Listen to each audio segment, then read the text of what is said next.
Invito il segretario comunale ora a fare l'appello.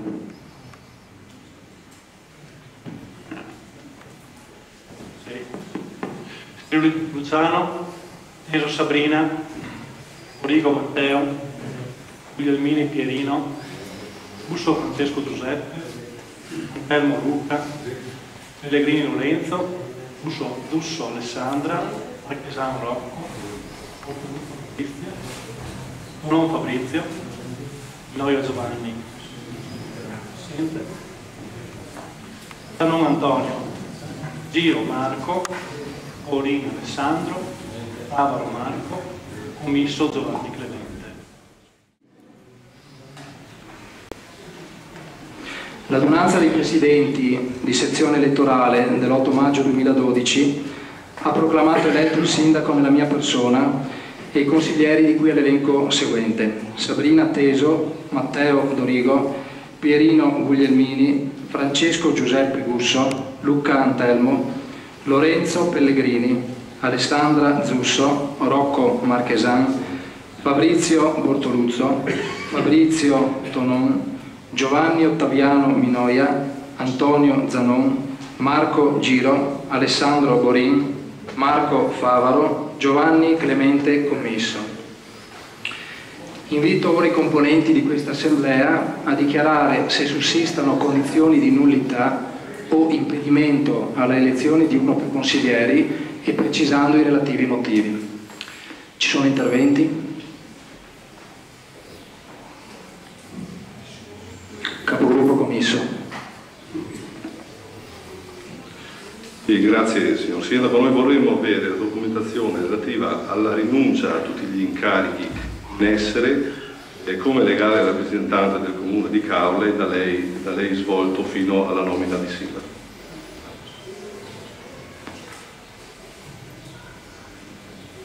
Ecco, se del caso passerò magari per la questione tecnica la parola al segretario comunale.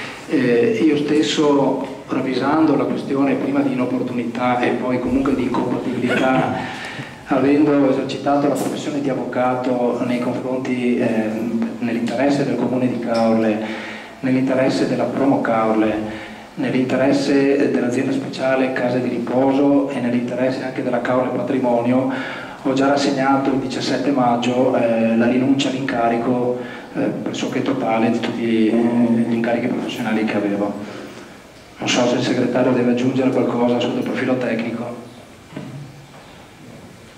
tratta di comunicazioni regolarmente protocollate in comune e ai quali adesso si avvierà il procedimento di istituzione, dove necessario.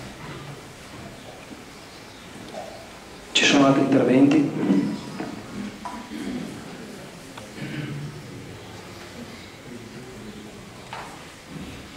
Se non ci sono altri interventi, si rileva la regolarità della condizione degli eletti e si procede alla convalida.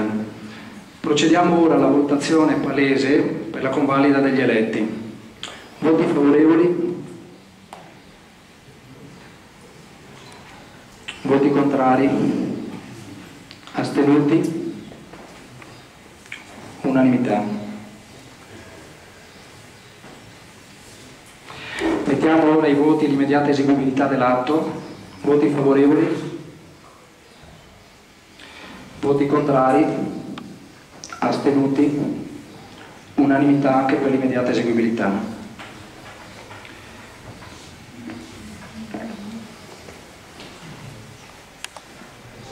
Secondo le previsioni dell'articolo 50 al comma 11 del testo unico degli enti locali, il sindaco nella seduta di insediamento, cioè in questa seduta, presta giuramento davanti al Consiglio Comunale. Si tratta di un adempimento previsto dalla norma al quale non è prevista nessuna efficacia particolare, però un significato formale. Giuro di osservare lealmente la Costituzione della Repubblica Italiana.